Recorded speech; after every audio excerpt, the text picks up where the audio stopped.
밥심으로 산다라는 말이 있을 정도로 우리 한국인의 밥상에서 밥은 그 무엇과도 바꿀 수 없는 소중한 중심입니다.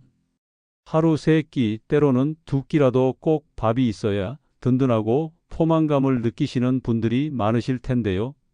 특히 우리 시니어 세대분들께는 더욱 그렇습니다. 어려웠던 시절을 겪으며 밥 한 그릇의 소중함을 누구보다 잘 아시는 분들이기 때문이죠. 오늘 저는 여러분에게 충격적인 사실 하나를 알려드리려고 합니다. 바로 우리가 매일 3번씩 평생에 걸쳐 먹고 있는 그 밥이 바로 당뇨의 가장 큰 주범이라는 것입니다. 그런데 요즘 많은 분들이 혈당이나 당뇨 문제로 고민을 안고 계십니다.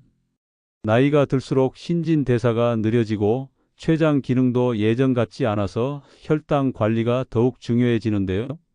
이때 밥의 주성분인 탄수화물은 매일 마주하는 큰 숙제와도 같은 존재가 됩니다. 병원에서 혈당 조심하세요, 탄수화물 섭취를 줄이세요 라는 말을 들으시면 자연스럽게 밥부터 줄이게 되시죠. 식후 혈당을 올리는 주범으로 지목받다 보니 평생 즐겨온 밥 먹는 즐거움을 포기해야 하나 하는 고민에 빠지기도 하십니다. 혹시 여러분도 이런 경험이 있으신가요? 혈당 수치가 나오고 나서 밥그릇을 보며 한숨을 쉬신 적이 있으신가요? 맛있는 밥 한 그릇 앞에서도 이거 먹어도 될까 하며 망설이신 적이 있으신가요? 그런데 여러분, 여기 희소식이 있습니다.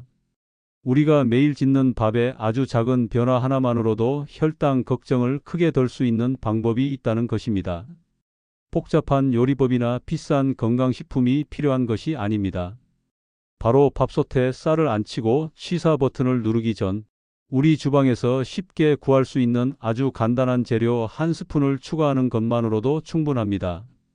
이 작은 습관 하나가 밥의 성질을 근본적으로 바꾸어 우리 몸이 혈당을 더 안정적으로 유지하도록 도와줍니다. 60년, 70년을 살아오시면서 매일 드셔온 그 밥을 포기할 필요가 없습니다. 단지 조금 더 스마트하게, 조금 더 건강하게 즐기는 방법을 배우시면 되는 것입니다. 그래서 오늘은 우리가 주방에서 쉽게 구할 수 있는 3가지 특별한 재료에 대해 자세히 알아보겠습니다. 이런 것들이 정말 도움이 될까? 하고 의아해하실 수도 있겠지만 각각의 재료가 어떤 과학적 원리로 우리 몸에 이로운 작용을 하는지, 어떻게 활용하면 되는지 하나씩 차근차근 살펴보겠습니다. 영상 시청 전 구독과 좋아요 부탁드립니다. 이제부터 말씀드릴 이 3가지 재료는 우리가 일상적으로 사용하던 것들입니다. 특별히 새로 구입할 필요도 없고 복잡한 과정도 필요 없습니다. 정말 한 스푼만 추가하면 되는 간단한 방법들이죠. 그리고 무엇보다 중요한 것은 이 방법들이 단순히 혈당만 관리해 주는 것이 아니라는 점입니다. 밥맛도 더 좋아지고 밥의 보존성도 높아지며 전체적인 영양 가치까지 향상시켜 줍니다. 가장 먼저 소개해 드릴 재료는 바로 식초입니다. 다들 냉장고나 찬장에 식초 한 병쯤은 있으시죠? 새콤한 맛을 내는 식초는 보통 무침이나 조림 요리에 넣어서 음식의 풍미를 돋우는 역할을 한다고 생각하기 쉽습니다. 하지만 식초는 그보다 훨씬 더 중요한 기능을 가지고 있습니다. 바로 식후 혈당을 안정시키는데 매우 효과적이라는 것입니다.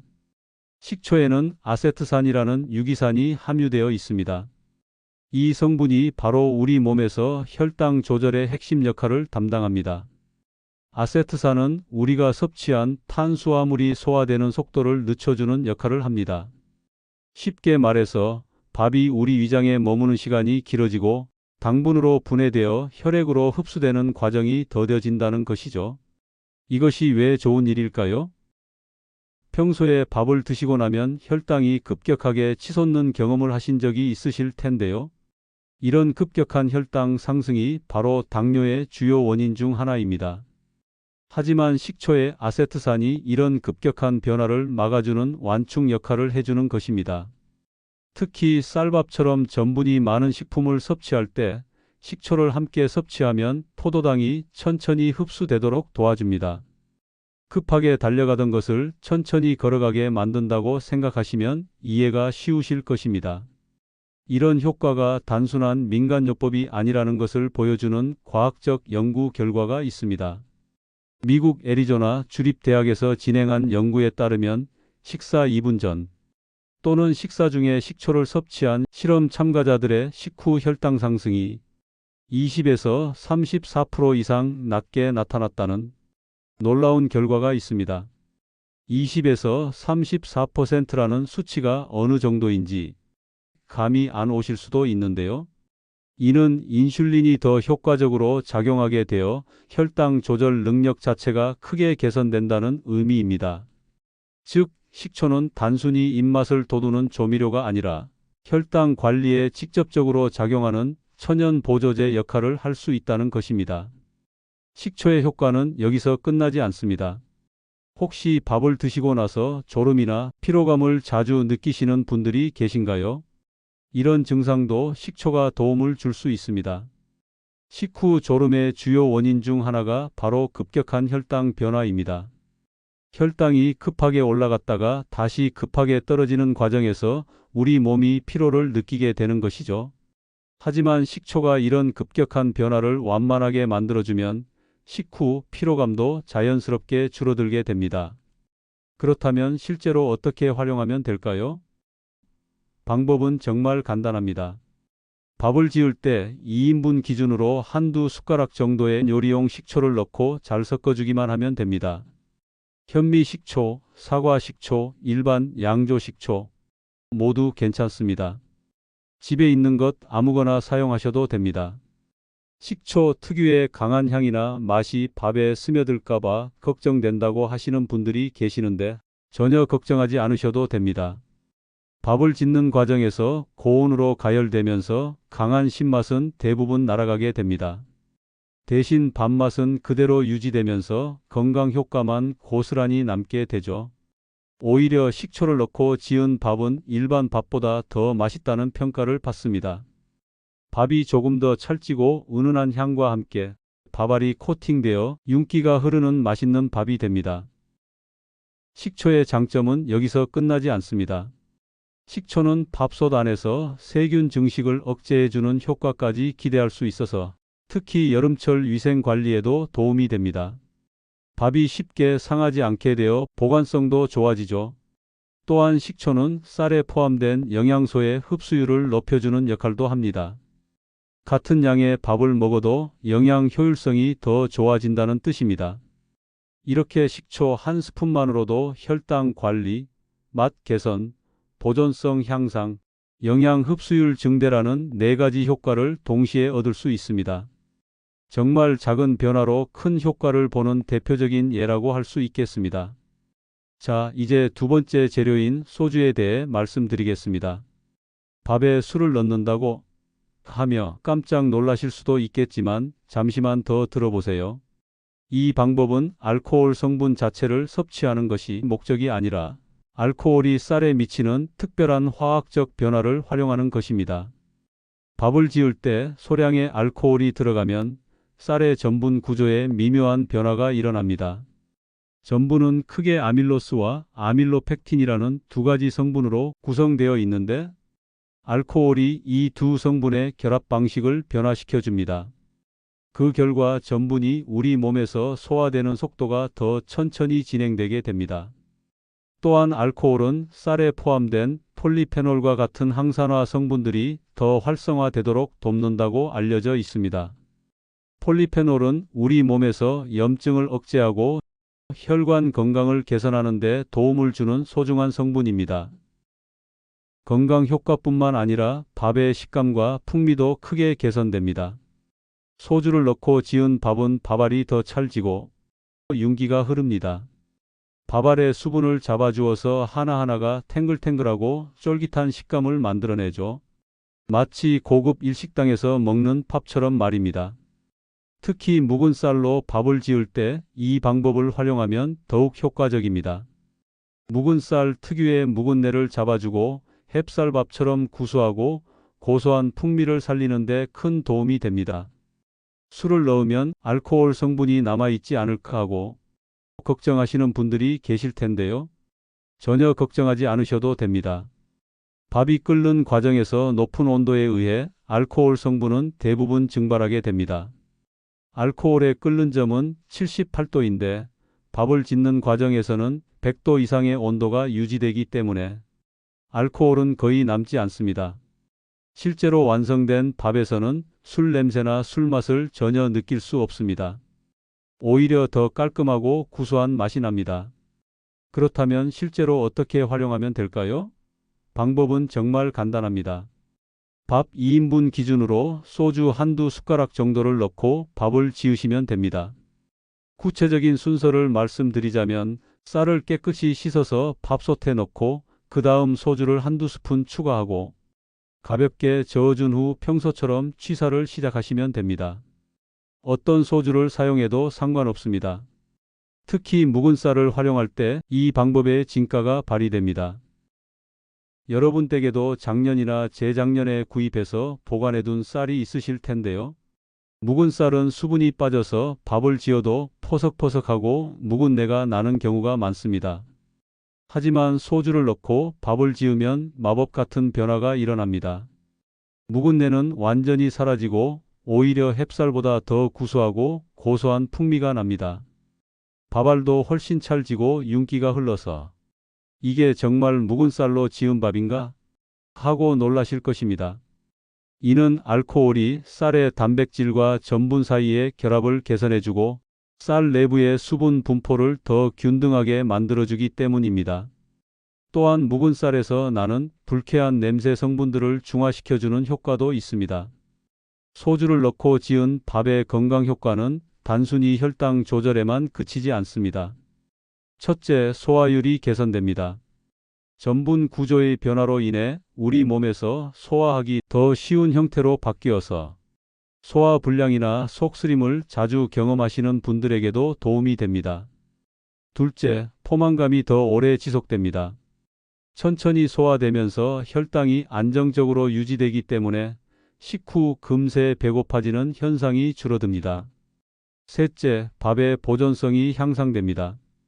알코올의 항균 효과로 인해 밥이 쉽게 상하지 않게 되어 특히 여름철에 유용합니다. 이제 마지막 재료인 강황에 대해 말씀드리겠습니다. 강황가루 하면 가장 먼저 무엇이 떠오르시나요? 아마 대부분 카레를 생각하실 것입니다. 맞습니다. 카레의 그 특유한 노란색을 만들어내는 주원료가 바로 강황가루입니다. 그런데 강황가루가 단순히 음식에 색깔만 내는 재료라고 생각하신다면 큰 오산입니다. 이 작은 가루 속에는 우리 몸의 건강을 지켜주는 놀라운 성분이 들어 있습니다. 강황가루가 샛노란 빛을 띠게 하는 성분의 이름은 커큐민입니다. 들어보신 적 있으시죠? 요즘 건강 프로그램이나 뉴스에서 자주 언급되는 성분이기도 합니다. 커큐민은 우리 몸에서 아주 중요한 두 가지 역할을 합니다. 바로 항염증 작용과 항산화 작용입니다. 염증이나 산화가 당뇨와 무슨 관계가 있나 하고 궁금해 하실 수도 있는데요. 사실 이 둘은 당뇨와 매우 밀접한 관련이 있습니다. 많은 분들이 당뇨를 단순히 혈당이 높은 병이라고 생각하십니다. 물론 틀린 말은 아니지만 당뇨는 그보다 훨씬 복잡한 질환입니다.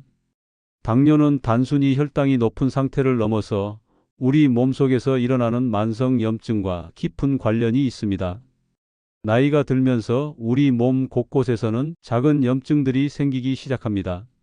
관절에도, 혈관에도, 심지어 췌장에도 말이죠. 이런 만성적인 염증이 지속되면 인슐린을 만드는 췌장의 베타 세포가 손상을 받게 됩니다. 인슐린이 제대로 만들어지지 않거나 만들어져도 제 기능을 하지 못하게 되는 것이죠. 이것이 바로 당뇨가 발생하고 악화되는 주요 메커니즘 중 하나입니다.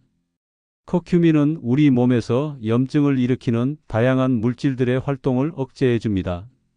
마치 몸속에서 일어나는 작은 화재들을 진화해 주는 소방관 같은 역할을 하는 것이죠.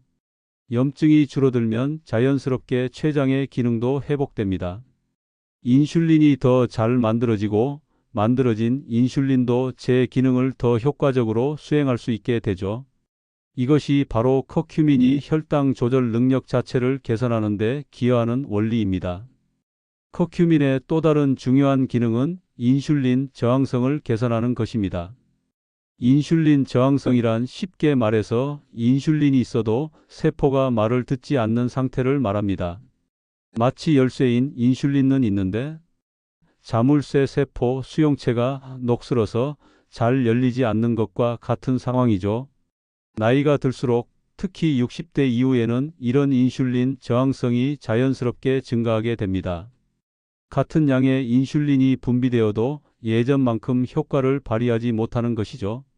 그런데 커큐민은 이런 녹슨 자물쇠를 다시 매끄럽게 만들어주는 역할을 합니다. 세포막의 구조를 개선하고 인슐린 수용체의 민감도를 높여주어서 같은 양의 인슐린으로도 더 효과적으로 혈당을 조절할 수 있게 해줍니다. 그렇다면 이런 좋은 커큐민을 어떻게 우리 밥에 활용할 수 있을까요? 방법은 매우 간단합니다. 밥 2~3인분 기준으로 티스푼 하나 정도의 강황가루를 넣어주기만 하면 됩니다. 쌀을 씻고 물을 맞춘 후 강황가루를 넣고 잘 저어주신 다음 평소처럼 밥을 지으시면 됩니다. 강황가루를 넣고 지은 밥은 고운 황금빛으로 물들어서 마치 고급 레스토랑에서 나올 법한 특별한 밥 같은 느낌이 드실 것입니다. 이런 시각적인 즐거움이 식욕을 돋우는 효과도 있어서 건강도 챙기고 맛도 챙기는 일석이조의 효과를 얻을 수 있습니다. 강황가루를 구입하실 때는 몇 가지 주의할 점이 있습니다. 첫째, 가능하면 유기농 제품을 선택하시는 것이 좋습니다. 강황은 뿌리 채소이기 때문에 재배 과정에서 농약이 축적될 가능성이 있기 때문입니다. 둘째, 색깔이 너무 선명하거나 인위적으로 보이는 제품은 피하시는 것이 좋습니다. 자연스러운 황금색을 띠는 제품을 선택하세요. 셋째, 개봉 후에는 밀폐용기에 넣어 서늘하고 건조한 곳에 보관하시기 바랍니다. 강황가루는 습기에 약해서 덩어리가 생기기 쉽거든요. 지금까지 밥을 지을 때 넣는 재료들에 대해 말씀드렸습니다. 이제 마지막으로 정말 중요한 한 가지 더 알려드리고 싶은 것이 있습니다. 바로 밥을 식혀서 드시라는 것입니다. 뜨거운 밥이 더 맛있는데 왜 식혀서 먹으라고 하지? 하고 의아해하실 수도 있겠지만 이것은 혈당 관리에 있어서 정말 중요한 비밀이 숨어 있습니다. 같은 밥이라도 갓 지은 뜨거운 밥과 식힌 밥은 우리 몸에 완전히 다른 영향을 미칩니다. 당뇨가 있으신 분이라면 식힌 밥이 훨씬 더 좋습니다. 왜 그럴까요? 그 비밀은 바로 전분의 상태 변화에 있습니다. 쌀알 속 탄수화물을 이루는 전분이 물과 열을 만나면 말랑말랑해집니다. 이렇게 말랑해진 전분은 우리 몸의 소화 효소에 매우 잘 반응해서 소장에서 흡수가 아주 빠르게 일어납니다. 쉽게 말해서 소화가 빠르고 흡수가 잘 된다는 것은 그만큼 탄수화물이 당으로 분해되고 흡수되는 과정이 빠르다는 것을 의미합니다. 따라서 갓 지은 뜨거운 밥을 드시게 되면 혈당이 더 급격하게 올라가게 되는 것이죠. 당뇨 환자에게 식사 후 급격하게 오르는 혈당은 정말 치명적입니다. 이런 급격한 혈당 상승을 늦출 필요가 있는데 바로 여기서 식힌 밥의 힘이 발휘됩니다. 밥을 차갑게 식혀주면 정말 신기한 일이 일어납니다. 말랑하고 소화가 잘 되던 전분이 저항성 전분이라는 특별한 상태로 변하게 됩니다. 저항성 전분이란 말 그대로 소화에 저항하는 전분이라는 뜻입니다. 이 상태가 되면 우리 몸의 소화 효소가 쉽게 분해하지 못하게 되어서 소화와 흡수가 천천히 진행됩니다. 그 결과 당도 천천히 흡수되어 혈당이 급격하게 오르는 것을 막아주는 원리입니다. 마치 급한 불을 끄는 것이 아니라 천천히 타는 연탄처럼 에너지를 서서히 공급해 주는 것이죠. 그렇다면 차가운 밥만 먹어야 하나 하고 걱정하실 필요는 없습니다. 왜냐하면 밥이 한번 저항성 전분 상태로 바뀌고 나면 다시 열을 가해도 일반 전분으로 쉽게 변하지 않습니다. 따라서 차갑게 식혔던 밥을 다시 데워 드셔도 혈당 관리에 도움이 됩니다.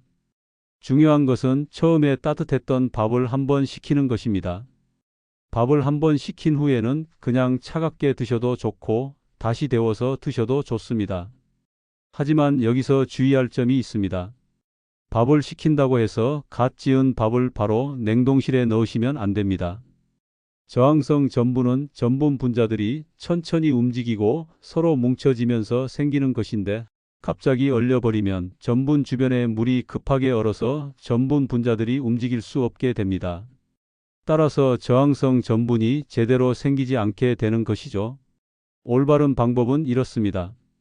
갓 지은 밥을 실온에서 자연스럽게 식혀줍니다. 어느 정도 식으면 냉장고에 넣어서 완전히 차갑게 만들어줍니다. 냉동 보관을 원하신다면 이렇게 충분히 식힌 후에 냉동하시면 됩니다. 이렇게 하면 저항성 전분이 최대한 많이 생성되어 혈당 관리에 더욱 효과적입니다. 그럼 매번 밥을 식혀서 먹어야 하나? 하고 부담스러워 하실 수도 있는데요. 사실 이것도 습관의 문제입니다. 예를 들어 아침에 밥을 많이 지어 두신 후 점심이나 저녁에 드실 분량은 자연스럽게 식혀 두셨다가 드시면 됩니다. 또는 전날 저녁에 내일 아침 먹을 밥을 미리 지어 두시는 것도 좋은 방법입니다. 특히 도시락을 준비하시는 경우에는 자연스럽게 밥이 식게 되니까 이런 도시락 밥이 실제로는 혈당 관리에 더 유리하다는 것을 아시면 됩니다. 지금까지 4가지 중요한 방법을 알려드렸는데요. 이런 방법들이 일회성 시도로 끝나지 않고 평생 지속될 수 있는 건강 습관이 되기를 바랍니다. 건강한 변화는 하루아침에 이루어지지 않습니다. 하지만 매일 조금씩 꾸준히 실천하다 보면 어느새 여러분의 혈당 수치와 전반적인 건강 상태가 크게 개선되어 있을 것입니다. 가장 중요한 것은 완벽하지 않아도 괜찮다는 마음가짐입니다. 여러분, 오늘 함께 알아본 내용들이 어떠셨나요? 밥심으로 살아온 우리에게 밥을 포기하라고 하는 것이 아니라 더 스마트하고 건강하게 밥을 즐기는 방법을 알려드릴 수 있어서 정말 기뻤습니다. 식초 1스푼, 강황가루 1티스푼, 소주 1~2스푼, 그리고 밥을 식혀서 드시는 것. 이 작은 변화들이 모여서 여러분의 건강한 내일을 만드는 든든한 기반이 될 것입니다. 60년, 70년을 살아오시면서 쌓아온 지혜에 이 작은 건강 비법 하나를 더해 보세요. 여러분의 식탁이 더욱 풍성하고 건강해질 것입니다. 혈당 관리는 평생에 걸친 꾸준한 노력이 필요한 일입니다. 오늘 당장 시작해 보세요. 여러분의 건강한 변화를 진심으로 응원합니다. 이 영상이 도움이 되셨다면 구독과 좋아요 부탁드립니다. 감사합니다.